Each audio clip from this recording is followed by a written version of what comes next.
Temps de la parole. Mais Nzambe bisinga l'élection ko salama et mouton pour remporter victoire à l'élection Nzambe bisinga son excellence Félix Tshisekedi so baké na Congo bes ba mona archive on les vidéo ezali Temps de la parole. parce que Nzamba zotali sangai makila ba congolais oganga et c'est le temps où Nzambe wana lola Elohim d'Israël angi a venger.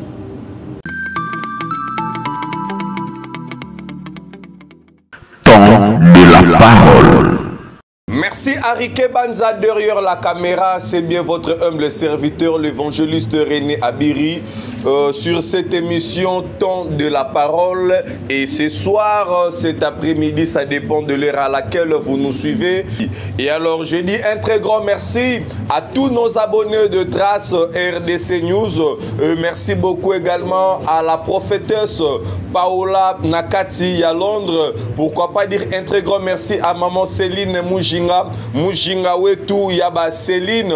Merci beaucoup à Royal Kinalele, Mwasi Ambongo Ebele et surtout à toi plus 243. Il y a Willy Moucheni Code, il y a Mboka. Merci beaucoup à Dani Bokombe Tsunami et sans oublier Marlène Kassanga. Sans oublier, vous êtes tellement nombreux. Nous sommes là bel et bien Nakati à Cyber Café, la Boyomeuse, na commune. Il y a Ngiri dont l'évangéliste René Abiri reçoit pour vous le docteur Herman Sengele, pasteur et responsable de l'église sans limite sur l'avenue Inga 21 bis, commune de Bondalungwa, quartier Louboudi.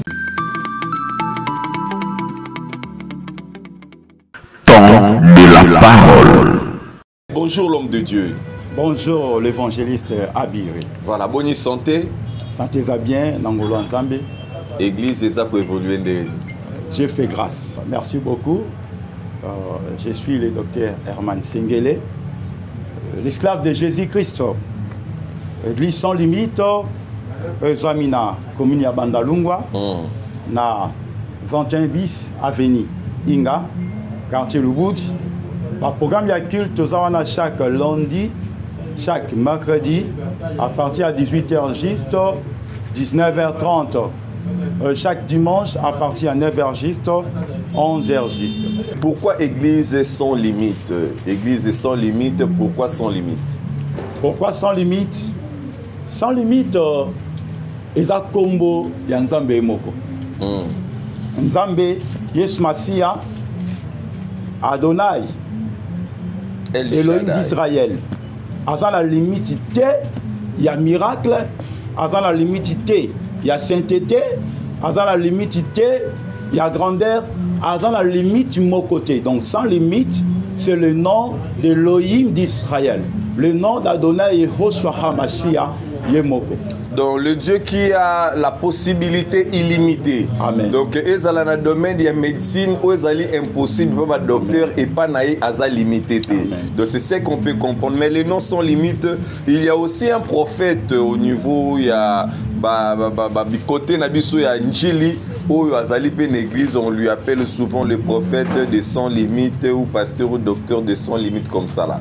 Et on peut appeler ça une tricherie ou quelque chose parce que tout le monde Kombongo, ça fait un peu polémique entre yo naye na niveau déjà bah, réseaux sociaux. Vous avez une église sans limite et lui aussi les pasteurs, prophètes responsables de l'église sans limite.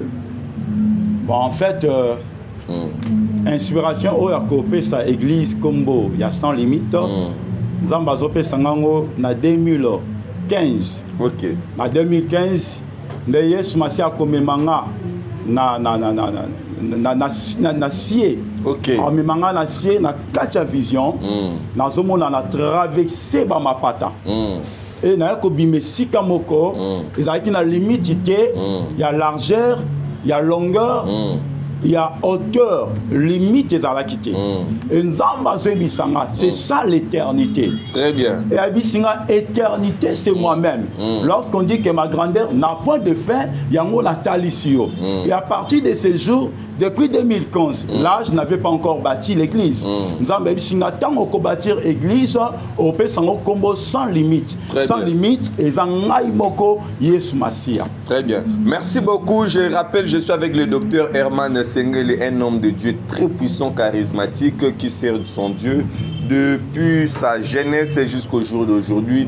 Un homme très fidèle envers son Dieu. Et alors, le docteur Herman Sengele, Tokota Nakatia, prophétie Oyo, le Seigneur vous a révélé. Qu'est-ce que le Seigneur vous a révélé concernant le chef de l'État au Mité Mayabatutu, Télémisiko, Nakati na ba écran, Bazo Lingaba Yeba, et Lokonini o Zamba Lobi, Pona Mokonzi Amboka. Toyeba ezali ni prophétie ngo puisque ko peut ko sauver, peut ko épargner pe longona libotane ainsi que le peuple ainsi que na Constant Mutamba Maloba na mboka yo tozo yo kayo. Merci beaucoup l'homme de Dieu. Et nazana esengo makasi ya kozala congolais. En fait, la RDC est en mboka mokozo caché pour révéler le mystère et belé. Très bien. Et Nazo Pambola, le président de la République, Nazo Pambola, monsieur le ministre, son excellence Constant Mutamba, Nazo Pambola, Batunion so bazana souci, Yamboka Oyo, Basali Nzambe à solo, Bana Nyonso. Il y a RDC, en tout cas, Kolo Apambola, Binope, la PCG Sombote, na Kombona Ismasia. Je dirais ceci, RDC est un pays mystérieux. Surtout qu'il y a Ésaïe chapitre 18, les versets 1 à 3, on nous parle d'un pays au-delà des fleuves de l'Éthiopie. Le pays est coupé par des fleuves. Au-delà il y a fleuve, il y a Éthiopie. On parle de l'Afrique centrale. Et en Afrique centrale, seul pays est coupé par des fleuves, c'est la RDC. Pour dire que RDC est cité même dans la Bible. Et la Bible est une nation, peuple, il y a Mbokawana, un peuple puissant, une nation puissante. Il y a un messager, il y a un message. Puissance, il y a RDC, c'est par rapport à l'évangile. Israël a choisi étant le premier peuple de Dieu. Mais la RDC a choisi pour la propagation évangile n'attend de la fin. Nous avons s'en servir dans les serviteurs congolais. Pour la côté à cause de Yesu Massia. Côté un message attend de la fin et cause des serviteurs puissants. Oh, bah, ça a sambongoté, bah, ça a bien pidi quitté. Oh, bah, côté évangile, la parole pire avec vérité, bah, ça a somme l'eau comme roté. Et Nathan wana, Yesu Massia, que ça a un miracle authentique, quand les gens verront ces miracles, bah, non, ça c'est un miracle. Il y a un moment dans Mboka Oyo, un prophète tel que Simon Kimbangu. En Afrique, grandeur, il y a Simon Kimbangu. C'est un prophète.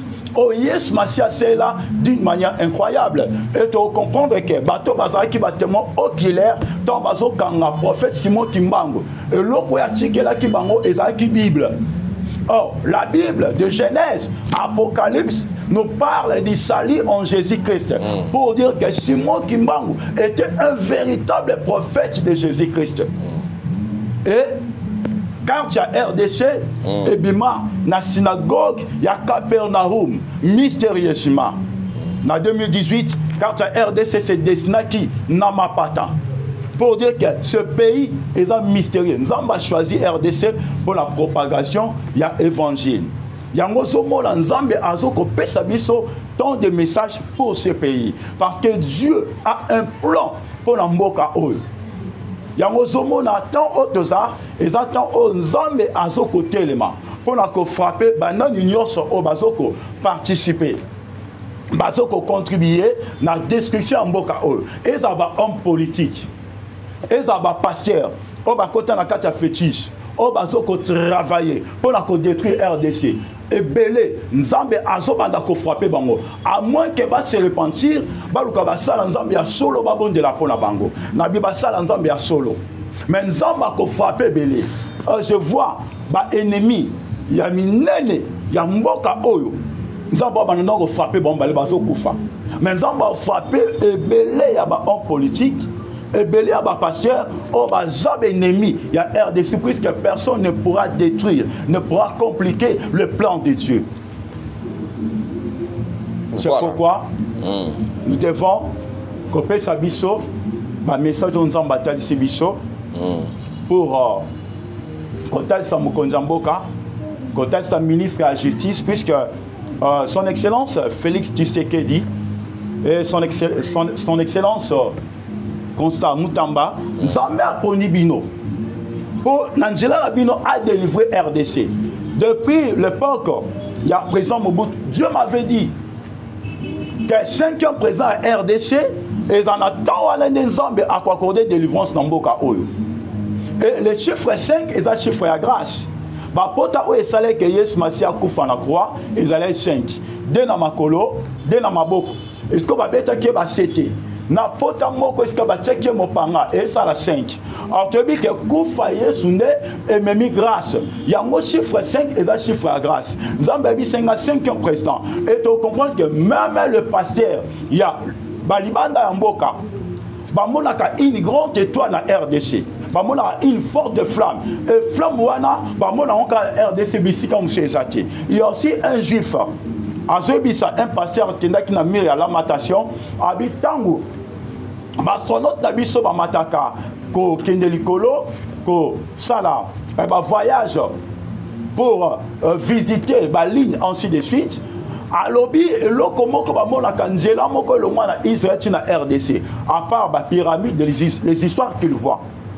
Njele le mwana kuna Israël na RDC parce que il y a un lien entre Israël et RDC. C'est pourquoi nous avons pesa ba message ebele mutu nyonso o aza ennemi ya mboka oyo. Nous avons kebisa. Dieu veut frapper. Ceux qui va se repentir te mi balé non. O baza ennemi fort ya mboko ba kufa. À part ça, ceux qui va ennemi à mboko va continuer. Dieu va ramasser. Dieu va tuer. Dieu va même les pasteurs. C'est pourquoi au moment les élections. Deuxième tour, il y a l'élection. Deuxième mandat, il y a son Excellence Félix Tshisekedi. Dans le cas qui n'a Congo baisse, avant les élections, n'a pas ça qui message. C'était encore quoi le message? Message dans Baby Senga, pendant qu'il y avait beaucoup de bruit. L'élection qu'on s'est maté, ainsi de suite. Mais dans Baby Senga, l'élection qu'on s'est maté. Et mouton qu'on remporté victoire à l'élection, à qu'on remporté victoire à l'élection, dans Baby Senga, son Excellence Félix Tshisekedi. Ce qui na Congo baisse, bah mon archive on les a vidéos les ali. Mais là qui na photo moko prophétique, on a qui fait un coup d'un homme Konzambo qui fait un interprété message voilà en face à président de la République. Et après cela, nous avons entendu deuxième mandat, il y a président de la République et toutes les histoires qui se passent aujourd'hui. Dans Mona Kiango. Dans Bandi ba démarche comme dans le 13 mars 2024, nous na Angé ya première dame, beaucoup de respect à elle. Na Koti ba courrier. Babengite plusieurs courriers dans un awa na okobanda doit aussi en région le 8 juillet le 8 juillet 2024 voilà ce qu'on a commis lié moko mukonjamboka na kena palais de la nation na koti ba courrier mukonjamboka na commis deux courriers ba benganga tezana ba kisé de réception dans un awa preuve ça ce boké na ongia première dame, il y a maman Denise, qui a parlé de la justice, et ça, on a couru à cause qui n'a commis bien. Que deuxième mandat, il y a son Excellence Félix Tshisekedi, le président de la République, il y a un grand danger. Et pendant que dans côté ça va courir, on y a sauté au monde, mais à Batikala Kobenganga été. C'était quoi la raison? Bah reprocher qu'on a les Kambumoko quoi. Bon, je ne sais pas, bah reprocher qu'on a été, bah tika l'obé n'angate, n'a évité, bateau bah mbaka bah courrier. Est-ce que bah commissango est pas président de la République? Bateau bah mbaki bah courrier pour la son Excellence Constant Mutamba. Est-ce que bah commissaire qui va courrier wana? Là, je ne sais pas. Voilà, merci beaucoup de votre avis. Tobanda d'abord na son excellence le ministre d'État Constant Mutamba ou wapi azali kota la yo na bureau na parce que vidéo to balobela kombo na à la norma de près et alors étant l'homme de Dieu, vous n'avez pas reçu cette possibilité à atteindre. Et là maintenant, grâce à des réseaux sociaux, nous avons cette possibilité. Il y a des vidéos étambola partout dans le monde. Constant Mutamba est en train de nous regarder. Étant l'homme de Dieu et par rapport à la vision que vous avez reçue, vous lui proposez quoi? Bon, dans une opportunité de écouter ko babenga kité moi lorsqu'on a eu son excellence Constant Mutamba, le ministre de la justice, Nzambe a un plan merveilleux na mboka oyo, mais Nzambe a poni pe yo parmi bato oyo Nzambe ali asa la délivrance ya mboka oyo. Mais il y a des choses oyo toki ko lobango boete na média mais singa to kutana. Mais eloko na oyebisa yo kobanga te Nzamba zana yo. Mais ce qui est important, il faut oyeba pla ya Nzambe pour na mboka oezani. Point fort yango wana. Très bien. Quelque part eza souci, eza regret.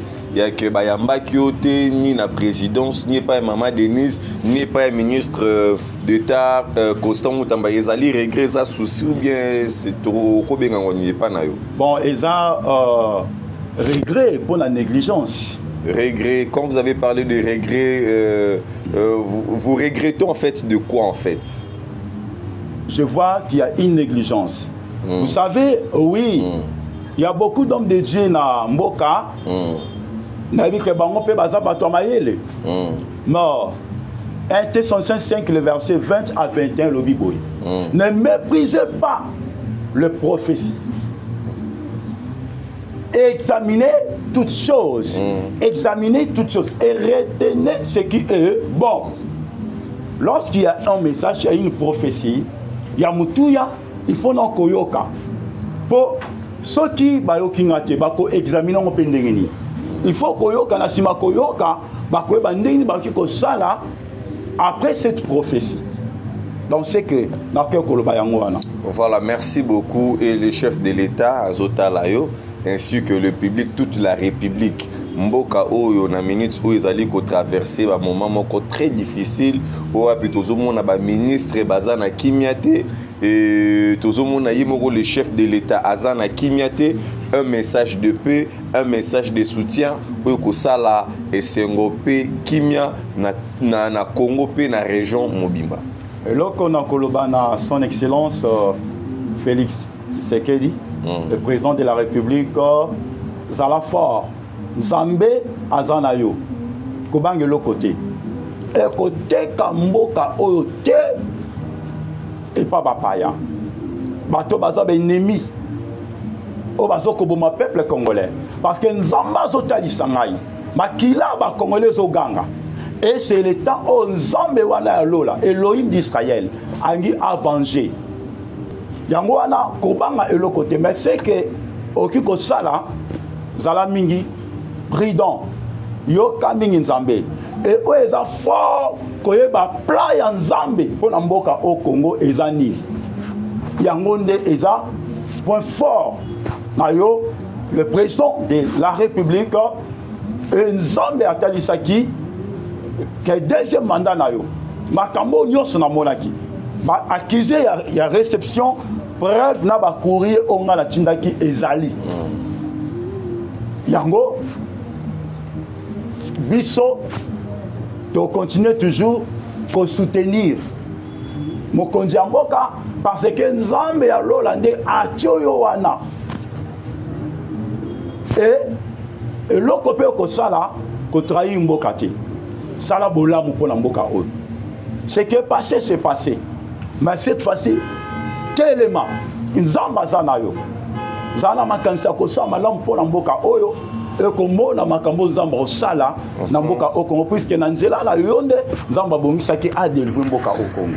Voilà, merci beaucoup. Je rappelle, je reçois pour vous le docteur Herman Sengele, pasteur de l'église Sans Limite, qui est sur l'avenue Inga 21 bis, commune de Bandalungwa, quartier Lubudi. Son numéro de téléphone est Ali 0 donc plus 243 89 85 244 16. Je le répète, plus 243 Netolobaka Ya Willy Moucheni 89 85 244 16. Na répété encore comme la répétition et tout na lobby plus 243 89 85 244 16. Ba union soto ba monique ba ali na possibilité ko sunga mosali na Nzambe. Hein, donc akutana na monsieur le ministre d'État et garde-sceaux Constant Moutamba. Donc téléphone il y a l'homme de Dieu ali ouvert au moni na média a dévoilé Maramboutouté. N'a respect parce qu'il a vraiment de prophéties, n'a pas signe. Parce que moi j'ai eu à lui attendre et parler.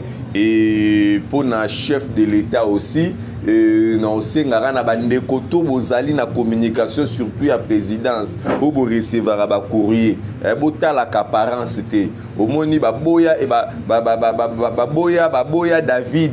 Batala qui apparence à David or que muto ba négligé qui a mukie ye wana ndi nzamba préparé pour que ndeko esa Goliath na katsa mboka oya Congo to na ba défi ebelé il y a beaucoup de problèmes biso mono na biso moko ya pasi poto ndima na pourquoi mosali na Nzamba ye pour un message oyo ko sauver mokonza mboka oyo ko sauver ministre il fallait kakayaka na ba ben clair.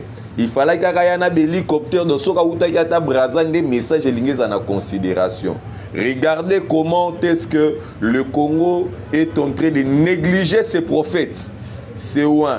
Tango bobo yuko accepter koyoka basali baton Nzamba tche mafuta Open Nzambe a délégué, a envoyé en mission pour vous orienter. Bobo yuko yoka bango et vous acceptez ya koyoka. Un prophète chinois, un prophète malien, oui, c'est bien bon. Tango to bois kisi o abiso moro loro la ba kombo papa tangia ba fumosimo kimbango ba prophète, hein? Yé moro pena no docteur mais prophète, l'homme de Dieu. Bah, prophète de la nation, bazali tellement ébélé, vraiment n'a pas si binombo de plus que sur le bandako tanga awawa et qu'on vraiment tant moulay. Voilà, merci beaucoup l'homme de Dieu. Nous sommes déjà à la fin, très heureux de vous recevoir sur cette émission. Et qu'est-ce que les Congolais peuvent retenir de ton passage au Pambolapé, peuple congolais, ou déclarer qu'il y a sur toute l'étendue de la République démocratique du Congo? En tout cas, merci beaucoup pour le peuple congolais, merci beaucoup pour le gouvernement, merci beaucoup pour l'homme de Dieu, l'évangéliste Abiri. C'est que j'aurais na Koloba, ils allaient Congo, ils ont beaucoup na biso, ils ont makila na biso, biso basala nzambe pe photo téléma, téléma kakate pour notre téléma, mais surtout que s'il y a un message de Dieu, photo pe sayango. Parce que nous sommes tous les qui le lot et Zokokisama. Et je dirais ceci, dans ça l'appel, Nabasali Nzambe nyonso ya solo o Nzamba benga. Nabala Nzambe nyonso o ya solo. Oui, à chaque fois, ministre Akikobenga, président de la République Akikobenga Basa Nzamba sangala babondela. Mais nazo ko ça l'appelle, nous avons conscience ya mutu na mutu za la témoin. Congo ezambo cannabis, nous avons un plan d'amboka pour propager l'évangile ya kozonga Yesu Masia dans le monde entier. Basa nous avons besoin sobozo landanga o yebi ke nzamba bengayo. To gêné pendant 3 jours. Kaka na mois de mai au tozo kota. Ce que banda on tozo kota le 1er mai, tu le 3 yokaka. To gêné 3 jours pour l'amboka oyo. toi imposer volonté ensemble pour n'amboka oyo peut toi bi sans ensemble plan na oya bongisa pour n'amboka oyo biso ba sala ensemble tous après merci il faut banguna nyonso ya Congo bakoya pe renya Yesu Masia et mon sama mboko voilà que Dieu vous bénisse abondamment amen amen. Ça n'est fini pour nous derrière la caméra, c'était Riké Banza et assisté par notre frère qui est là dont le nom m'échappe. Merci, vous avez été tellement très nombreux en train de nous suivre na Paris, na Suisse, na Europe, na Canada, na États-Unis, na Chine, na Guinée-Conakry. Vous avez été là na Burkina Faso, na Côte d'Ivoire, na Zambie, na Zimbabwe, na Maroc, na Tunisie, na Nigeria. Vraiment, bambote na bino ya mingi na Madagascar, na Bosani binote, na Zambie, na Congo, na Monida, na Lubumbashi, boza na Kolwezi, na Goma. Na Uvira, bozali wana na Bakongo, na Matadi, na Maniema, na Bandundu, na Kasai. Donc bozali vraiment ebele bambote ebele tous les 9 pays voisins de la République démocratique du Congo. Vraiment tozali mana esengo mingi ya kokota na bandako na bino pe totiki bino na kimia zambalola abatela bino. Merci.